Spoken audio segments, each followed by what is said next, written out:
তাপদাহ চলছে, তাপদাহকে পরিত্রাণের জন্য আজকে আমরা সকলে মিলে উপস্থিত হয়েছি মহান রবের কাছে প্রার্থনা করার জন্য। আল্লাহ রাব্বুল আলামিন যেন আমাদেরকে এই দুর্যোগ থেকে আমাদের সকল পুরো জাতিকে হেফাজত করে, এই জন্য আজকে আমরা এখানে উপস্থিত হয়েছি।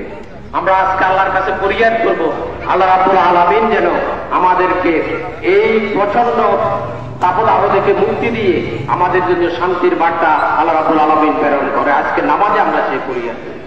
আল্লাহ যুগে যুগে তার নবী প্রত্যেক যুগেই তার নবীদের উম্মতের জন্য বিভিন্ন ভাবে পরীক্ষা দিয়েছে। আমরাও এটাকে পরীক্ষা হিসেবে নেব।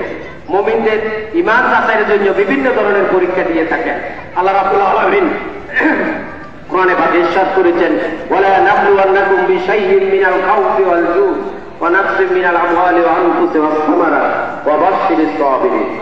যারা বিভিন্ন ভাবে আল্লাহ পরীক্ষা দিয়ে দেখেন, এই পরীক্ষায় যারা ধৈর্য ধারণের মাধ্যমে উত্তীর্ণ হবে, সেই ধৈর্যশীলদের জন্য আল্লাহর পক্ষ থেকে সুসংবাদ রয়েছে।